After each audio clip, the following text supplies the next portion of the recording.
야, 이게요. 그냥 조주빈이 인터넷에 뭐 했대 이 정도가 아닌 것 같아요. 오늘 한겨레 신문이 취재한 바에 따르면 본인들이 성적으로 착취한 피해 여성들을 온라인상에서 마치 경매처럼 돈으로 흥정을 하고 이들을 노예라고 지칭하며 돈으로 산 남성들에게 오프라인에서 성적인 학대와 성적인 폭력을 할 수 있게끔 해준 것 아니냐라는 정황들이 오늘 새롭게 드러났기 때문입니다. 일단은 중간 수사 결과 발표를 앞두고 있는데 그 내용부터 좀 함께 보시죠.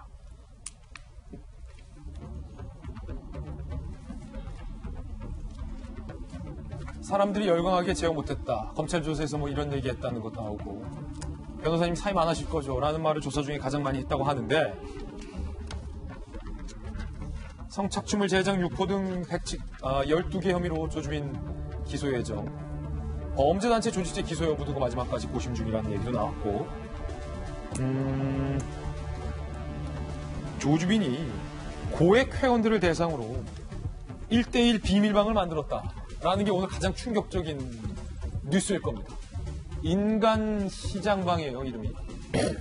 조주빈이 지난해 11월부터 고액 유료 회원 대상 가상화폐로 150만 원 이상 입금한 회원들, 남성분들 1대1 대화방으로 인간시장을 개설했다. 오프라인에서 피해 여성들을 성폭행할 수 있게 기회를 제공해줬다는 거예요. 성착취물 피해자들의 사진을 보내고 메뉴판처럼 자, 얘는 얼마, 얘는 얼마, 얘는 얼마다. 범죄 수위별로 가격을 매겨서 성범죄를 제한합니다. 피해 여성을 분양한다라는 표현까지 썼어요. 이거는 조주빈은 제가 여러 번 말씀드리지만 정말로 엄벌을 해야 됩니다. 자료 속 모든 노예가 분양 가능한 게 아니다. 이곳에 사진이 올라와 있는 노예만 가능하다. 라며 피해 여성을 고르시고 가격 문의달라 라고 여성들의 사진까지 띄웁니다. 인간시장방은 철저한 비밀방이다. 거래가 끝나면 바로 강제 투자시키고 다른 일을 부르는 방식이었다. 라고 제보가 지금 들어와 있다는 겁니다. 이게 그다음 사실 법적으로 뭐 이게 음란물을 뭐 유포했다 뭐 이런 거 갖고 자꾸 지금 뭐 기존의 법이 그렇다라고 해서 계속 손방망이로 200대를 때리면 뭐합니까? 손방망인데 손방망이 200대 맞아봤자 웃어요. 아하 그래라.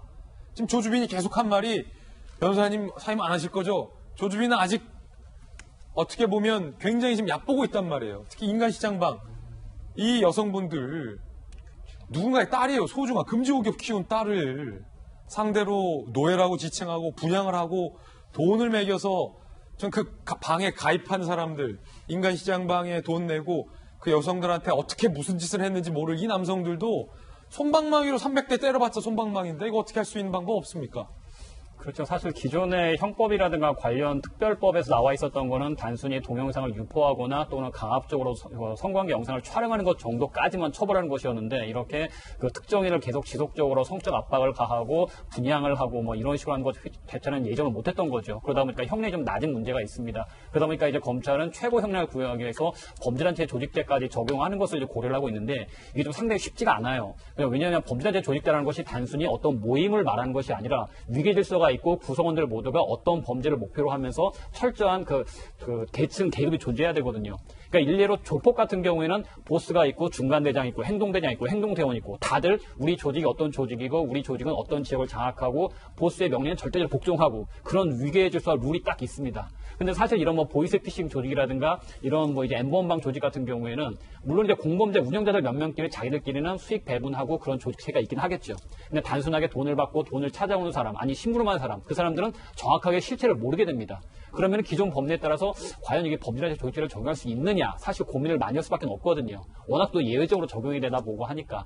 그러니까 이 부분은 아마도 검찰에서 좀 더 법리적 검토를 하게 될 것 같기는 한데 어쨌든 죄질에 있어서 너무 안 좋기 때문에 기존 법에 있어서라도 가장 높은 형을 적용을 해서 엄벌에 처하는 것은 반드시 필요하다고 보여집니다. 이른바 조폭들을 일망타진하는 것처럼 단체적인 어떤 조직적인 범죄로 처벌할 수 있게 해야 된다는 의견이었는데 이 조주빈 일당이 손석희 씨와 윤장현 전 시장 등에게 보인 범죄 패턴에는 마치 조폭처럼 조직적으로 범죄를 했다라는 단서가 나오거든요. 이걸 단서로 조주빈 일당들 그리고 거기에 돈 내고 아까 그 오프라인 시장에서 여성들을 돈을 내고 어떻게 하려고 했었던 이 남성들까지 처벌할 수 있을 가능성까지 좀 보일 것 같습니다. 함께 보시죠.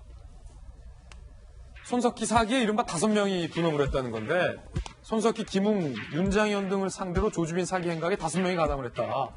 조주빈과 닉나인 부따의 강모군, 공익용 강모 씨, 그다음에 20대 이모 씨, 김모 씨가 동원이 됐다는 건데 어떻게 됐는지. 일단은 손석희 사장이 지금 알려진 것과는 조금 다르게 직접 만나서 돈을 건넸다라는 이야기도 전해지고 있습니다. 오늘 노컷뉴스 등의 보도에 따르면 손 사장이 수차례에 걸쳐서 2천만 원가량을 건넸다고 전해지는데 지금까지 알려진 것과처럼 이렇게 통장 이체로 준 게 아니라 직접 만나서 건넸다라는 얘기도 전해지고 있어요. 조주빈과 이모 씨 또는 김모 씨가 직접 손석희 사장을 여러 번 만나서 직접 손석희 사장에게 돈을 받았다. 그렇다면 손 사장은 왜 직접 만나서 돈을 건넸는가? 라는 부분에 대해서 좀 의문이 있고요. 공익용 강모 씨의 역할은 손석희 씨의 차량 정보 및 개인정보를 조회해서 전달하는 일. 그리고 강모군은 텔레그램에서 스스로를 정부기관 최 실장으로 소개하면서 윤장현에게 접근을 했다. 그럼 김모 씨, 이모 씨는 뭘 했을지도 한번 보시죠. 김모 씨와 이모 씨 중 한 명을 보내서 그 최 실장 인쇄를 하게 했다. 손석희가 또 만나요, 여기서. 손석희 사장이. 이른바 이모 씨 또는 김모 씨를 JTBC에서 또 만나주었다는 거예요. 저때 만나서 JTBC에서 돈을 건넸는지 여부는 경찰이 아직 수사를 못한 부분이라 확실치는 않은데 손석희 사장은 수차례 이들을 만났고 그 모습을 보고서 그 때문에 윤장현 전 시장도 수천만 원을 조주빈에게 냈다는 거죠. 지금 보셨던 것처럼 조주빈과 공범들은 범죄단체 조직죄를 적용 시 최대 무기징역까지 처벌이 가능하다라는 겁니다. 네. 우리 손석희 사기 사건, 이게 과연 이제 100% 피해자인지 아니면 또 손석희 사장이 또 무엇을 또 이렇게 좀 이렇게 아쉬워서 돈을 건넬 수밖에 없었는가. 이걸 수사에 저는 그 과제로, 숙제로는 이제 놔두기로 하고요.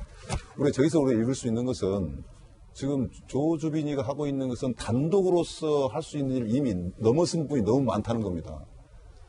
저는 시종일과 얘기에 앉아서 이제 법무부에서 범죄단체 조직죄를 적용한 것은 상당히 잘하는 것이다라고 이야기를 하고 있는데 아직도 주저거리고 있어요. 그것은 우리 변 변호사께서 이제 우려했던 사항들 때문에 저는 주저를 하고 있다고 보거든요. 그런데 과감히가 아니라 현재 이 법을 국회에서 입맛에 맞게, 검찰의 입맛에 맞게, 판사들 입맛에 맞게 개정해주면 그게 간단하죠. 그건 그때 일이고 지금 현재 이것을 범죄단체 조직법으로 적용할 수 없는가? 왜 우리가 적용해야 한다고 저는 이야기를 하는가? 첫째, 일망타진을 해야 돼요. 이 범죄 형태가 아주 다양하거든요. 그리고 또 엄벌에 쳐야 돼요. 아까 말씀 잘하셨어요. 솜방망 200배 쳐서 뭐합니까? 무기징역까지 갈 수 있는 범죄라는 것이 확정이 돼야 됩니다.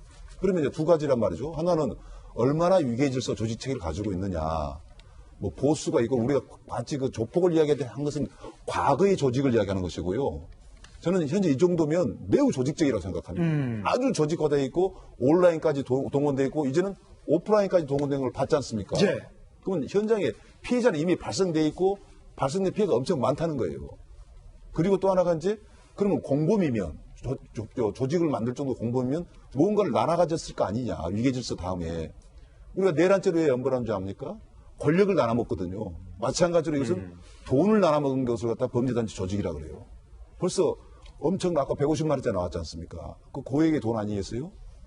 그걸 또 들어갔다 이 말이죠. 그러면 거기에는 나눠 먹을 돈이 이미 생긴 거예요. 예. 그래서 이것을 저는 이제 촉구하고 싶습니다. 이거 검찰이 자신이 없으면 법원에서 해결하면 되니까 범죄단체 조직법을 적용하는 것에서 매우 적극적으로 저는 임하라고 말씀드리고 싶습니다. 예.